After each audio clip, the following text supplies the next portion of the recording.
I've never watched Avatar: The Last Airbender. Yeah, you heard me right. Despite it literally being my job to watch cartoons and make videos about them, I have spent the last 19 years completely in the dark on one of the most beloved animated series of all time. I can't really tell you why. I knew I would love it. Everyone I knew said it was the best cartoon ever. And considering the shows that I do love, Steven Universe, Gravity Falls, She-Ra, Adventure Time, almost certainly owe a ton to the influence Avatar left behind, I really was certain that if I gave this show a chance, I would love it. But I don't know.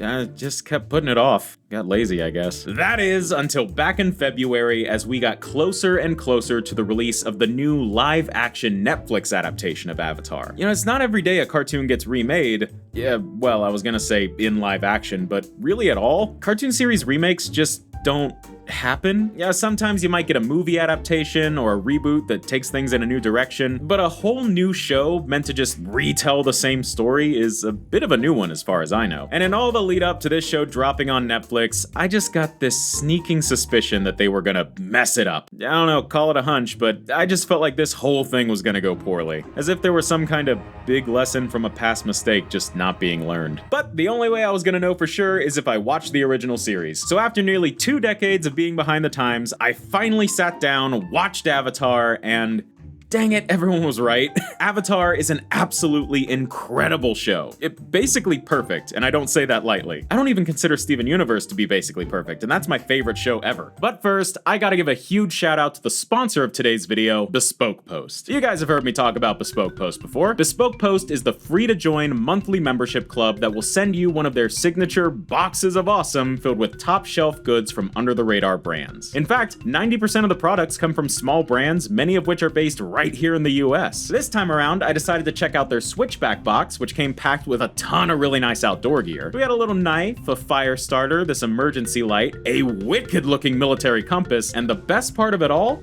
shovel! Isn't this cool? It's a portable shovel. I can't wait to take this with me next time I go to, I don't know, the store. I also checked out the Moment box, which is just straight up a really nice, sleek looking watch. But there are tons of other options if you're more into, say, cookware, clothes, and more. It's not all shovels and timepieces. Every month, Bespoke Post introduce their members to cool new products. And there's always new stuff coming every month, serving you the exact items you want based off of a preference quiz you fill out on their website. You can even preview your box before it's shipped to decide if you want to keep it, swap it, or skip that month entirely for no charge. Like I said, it's a free-to-join membership. You only pay for what you want, and you can cancel at any time at all. And right now, Bespoke Post are offering a new membership program to bring you more great deals year-round. Deals that could go as far as like 30% off sometimes. And again, totally free to join. So if all that sounds cool to you, then you can try Bespoke Post for yourself and get your own box of awesome right now by clicking the top link in this video's description. And using the coupon code FOFGIFT, you can get a free mystery gift along with your first membership purchase. What is it?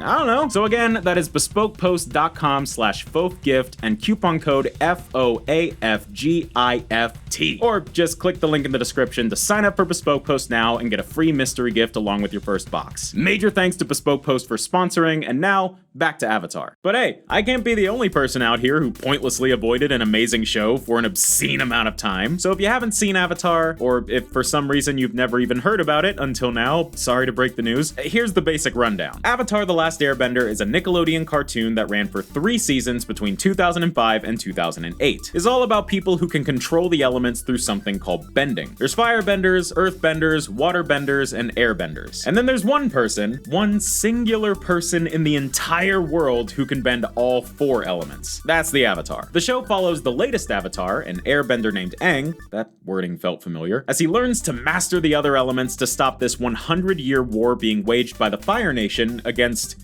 well, everyone else. Aang has a flying bison named Appa, a weird little lemur guy named Momo, and 2 best friends named Sokka and Katara. Most of the episodes follow this group traveling around the world, helping Aang on his mission, and escaping the pursuit of the Fire Nation, particularly the Prince of the Fire Nation, Zuko, and his uncle Iroh. I don't want to delve too far into spoilers for the original series, so we'll leave the summary there. This show kinda does the impossible and provides something that literally everyone can enjoy. The story is beautifully written, obviously, and while it might not not be the most earth-shatteringly original plot you've ever heard, compared to everything else on Nickelodeon, or even kids' TV in general at the time, it might as well have been, and it's executed perfectly. Plus, the show has tons of comedy, action, romance, drama, suspense, and even a little bit of horror, all wrapped up in one package that always feels consistent. And one of the biggest draws for the show, especially when it first released, was its art style and animation. You see, by the early 2000s, anime was already massively popular with kids. I know, I was there. Baby Fofi was all about Pokemon, Dragon Ball, Sonic X, Bobobo, and especially Yu-Gi-Oh! But all of these shows were like actual anime, produced in Japan and localized for an American audience. And naturally, as a response to the genre's rising popularity, other Western shows started to incorporate influence from anime. And it really took some shows to a whole new level. I mean, some were Kappa Mikey, but others were childhood favorites like Cartoon Network's Teen Titans, and of course, Avatar. The show took pretty heavy influence from anime for its animation, storytelling, art style, fight scenes, all of it. And fun fact, I lied! I actually did see a handful of Avatar episodes back when the show was new. I loved anime back then, and I was obsessed with Teen Titans, mainly because of its anime influence. So obviously, Avatar did catch my eye, I just kind of lost interest quickly because Baby Fofi was more into stupid shows like SpongeBob and Zim and Mr. Meaty. But even though I never really stuck with Avatar, Avatar definitely stuck with me. Those character designs and that art and animation were so instantly iconic that decades later, I could still have told you who everyone was, despite having barely engaged with the show. Now, I want you to keep all of that in the back of your head for later, as it may or may not be important. But with Avatar now finally off my list and sitting comfortably in the back catalog, no, that's not what back catalog means. Wait, sitting comfortably in the done pile, the hole began to form. Like, usually after I finish a show, I just flip back over to YouTube and start watching dumb videos about, like, Rubik's Cubes or something, I don't know. But with Avatar, I was like, what should I do? Do I need to start my own journey now? What do I do with these emotions? Luckily though, unlike a lot of other shows I talk about, there is no shortage of Avatar content to watch. I don't even have to get into things like the video games, toys, comics, or cards today, all of which are real, and there's tons of them. But I can save those for another day because Avatar has actually had a long life outside of those initial 3 seasons. The show wrapped in 2008, only to see a live-action film adaptation only 2 years later in 2010. Then Nickelodeon did a whole new sequel series in 2012 called The Legend of Korra that ran until 2014. Things went cold for a while after that in terms of new releases, but people never stopped talking about Avatar online. Its reputation was only growing that entire time, especially considering that the movie and the Korra sequel series were not well liked, let's just put it that way. I'm only just now starting The Legend of Korra myself, so I can't really say if I agree with the mixed to negative response it got. I mean, some of my favorite shows are ones that people say are absolute garbage, so for all I know, I could love The Legend of Korra. But that doesn't change the fact that it inspired some pretty mixed opinions. And the movie... What? I can't see it. It's lost in the fog. The point is, attempts to continue the Avatar legacy had kind of been falling flat for a few years, which only made people hold the original series in even higher regard. So when Netflix came around and made the show widely available for streaming back in 2020, people flocked to Avatar as if it was brand new all over again. The wave of nostalgia people felt seeing Avatar again, the reputation that it had built up over the last decade of how incredible it was, and, you know, it was 2020. We didn't have a whole lot going on. All of this led to a massive resurgence in popularity for the series. I mean, I couldn't go a minute on any social media site without seeing posts or references to Avatar. And Netflix definitely took notice of this, which is how we get to today with the first new Avatar show in over a decade, Avatar: The Last Airbender, the live-action Netflix adaptation. Yes, I have watched it. In fact, as I'm writing this video, I literally just finished watching the season finale like a couple of seconds ago, so I got some fresh thoughts to spew. And fair warning, I will likely start getting into spoilers here. This show was so frustrating. For context, the first season of the original series is 20 episodes long. That's 20 30-minute long stories. And the primary story is that Sokka and Katara find Aang in an iceberg one day and start on their journey to help him master the other elements. Starting with waterbending because Katara is also a waterbender. Makes sense. Along the way, they have to fight off Prince Zuko, who's attempting to capture Aang and bring him back to his dad, Fire Lord Ozai, because he was banished from the Fire Nation after facing his dad in something called an Agni Kai and is attempting to win back back his honor. But the gang fly around the world on the back of Aang's flying bison Appa and visit various different locations, through which Aang learns about all the awful junk that happened while he was chilling in the iceberg, and it all culminates in the gang heading to the Northern Water Tribe and fighting off a giant Fire Nation attack where a dude kills a moonfish that was actually the moon for real, and Aang turns into the final boss from Sonic Adventure about it. Once the day is saved, the gang then set off to help Aang learn his next element, earthbending. And again, all of this is handled in the span of like 20 episodes. The new Avatar's first season attempts to tell this exact same story in 8 episodes. Yeah. I mean, granted, they are longer episodes. They're each about an hour long, but still, that is a lot to squeeze into just 8 stories. And this messes up the whole thing. Instead of starting the show off from the perspective of Katara and Sokka randomly finding Avatar: The Last Airbender only on Nicktoons, we now start 100 years in the past with Aang learning he's the Avatar in the first place and seeing how he ran away from home and got caught up in the iceberg. All of which was stuff that was shown in flashback in the original show over the course of multiple episodes. So immediately, we are wiping away pretty much all the mystery around Aang from minute 1. That intrigue that we as the audience had to learn more about how this weird little guy could possibly be an all-powerful once-in-a-generation being and how he got trapped 100 years ago, it's all gone. Answered before Aang even meets Sokka and Katara. And speaking of Sokka and Katara, they barely do anything in this show. Honestly, neither does Aang, really. This super truncated storyline means a lot of their agency gets taken away. Basically, they don't have time to do stuff because the show only has time for stuff to happen to them. You know what I mean? For example, Omashu. Omashu is a big city in the Earth Kingdom that Aang and the gang head to near the beginning of the show. While there, they meet the Earth King, Bumi, who is a crazy old geezer who puts Aang through a ton of treacherous trials before Aang realizes that he's actually an old friend from 100 years ago. After that, they leave Omashu and go do other stuff, like meet a gang of freedom fighters led by this dude named Jet, who turns out to maybe be a teeny bit of a, I don't know if I can say this word on YouTube, terror guy. Or later, when they go to the Northern Air Temple and find a kid named Teo and his dad Sai, who invent all these cool machines and junk. These 3 things are all separate episodes. Episode 5, Episode 10, and Episode 17. In the new show, all of this happens just in Omashu, almost all in the same episode. Yeah, the gang gets to Omashu, meets Jet and the Freedom Fighters, Teo, and Sai, plus fights Zuko, all in just 1 episode. Then the next episode, we finally get to the stuff with Bumi, only for it to get saddled next to the story from episode 7 where Uncle Iroh gets captured by earthbenders. And then they start bringing in stories that don't even happen until season 2, like the secret tunnels in Omashu, you know the one. Secret tunnel!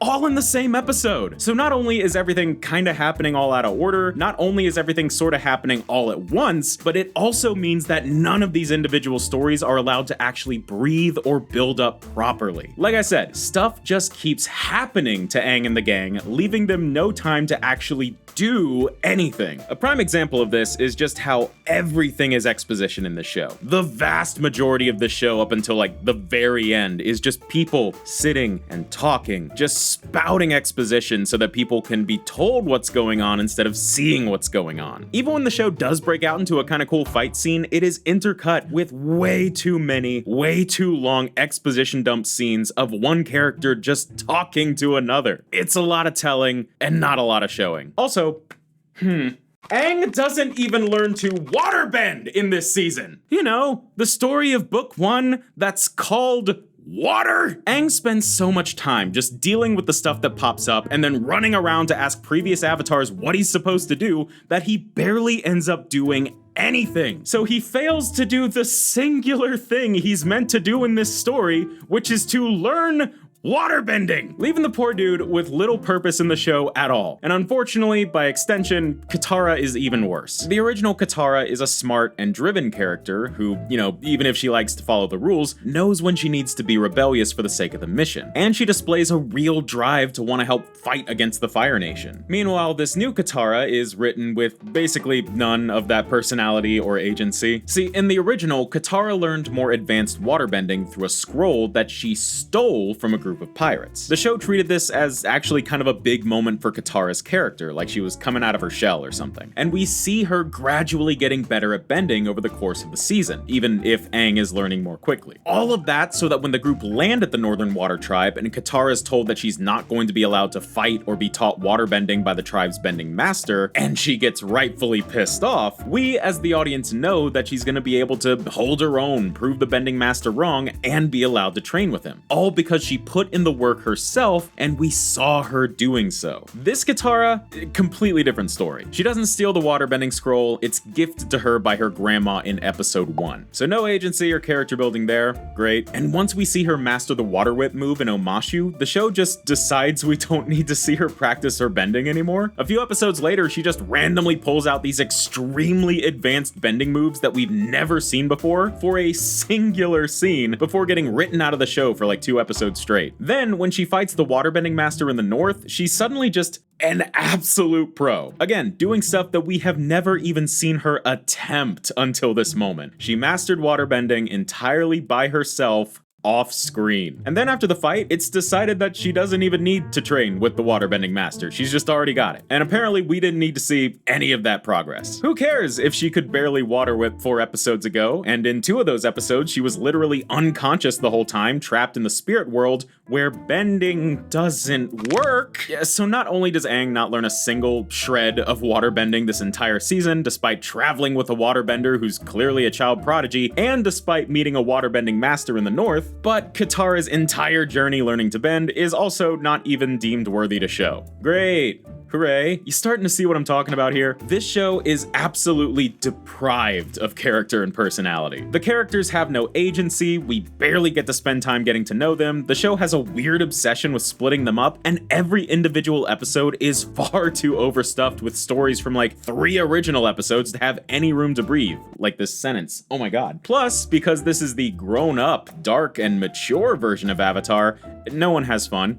Like, ever. Aang, the fun-loving kid who likes to sled on penguins, spends most of this season kinda just moping around and being overly serious. He doesn't seek out anything fun because the show doesn't have time for that, or an interest in it, because this is the Avatar for all the adults who think they're too mature to watch cartoons now. So we have to spend more time showing people being lit on fire with an actual realistic morbid energy, and shoot almost every scene as if lights were never invented. I can't see anything in this show! They're literally holding lanterns. Why does it still look like my TV's off? On that note, the special effects here are rough, man. When everything is animated, like in the original, you don't really have to suspend your disbelief in the slightest. Every character, creature, background, and effect are all on the same level playing field. Except for that one episode with the, like, floating firebenders. What are they standing on? But once you start mixing live action with green screen and CGI and other special effects, you're suddenly asking a lot more of your audience when it comes to suspending their disbelief and getting immersed in this world. Because when the focus is on realism, and then stuff like this happens,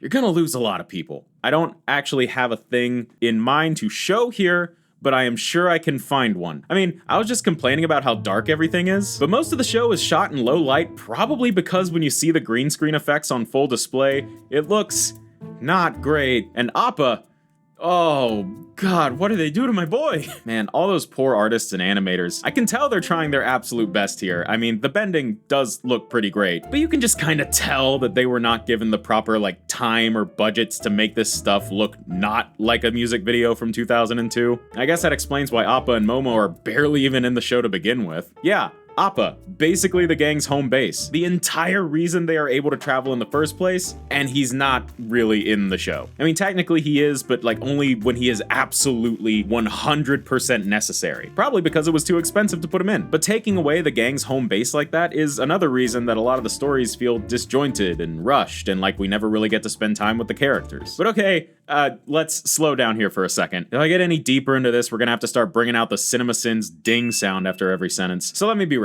As an Avatar fan, this show might be frustrating to watch, but it is far from the worst thing in the world. There are a number of things that I think the show is actually doing very right. Zuko is basically perfect here. His character, his arc, his storyline, it's all handled beautifully, in my opinion. Which makes sense. If this version wants to focus more on the drama, then Zuko's story is the most straight-ahead dramatic part of the original series. It would actually be hard to mess this part up. And on that note, this version of the show is introducing us to the big bad of the series, Fire Lord Ozai, a lot earlier, which I think is a good choice. Aang's entire goal in the series is to master all 4 elements so that he can beat Ozai. Yet, he doesn't really meet Ozai at all until maybe the last few episodes of the original series, if I remember right. Yeah, there's not really much of a rivalry between these two outside of destiny, and because of that, we, the audience, don't really get to know Ozai much either until much later into the show. So the fact that they're building up how evil and manipulative this guy is a little bit earlier, I think is gonna make Ozai a more engaging villain to get invested in, even if this story is just kinda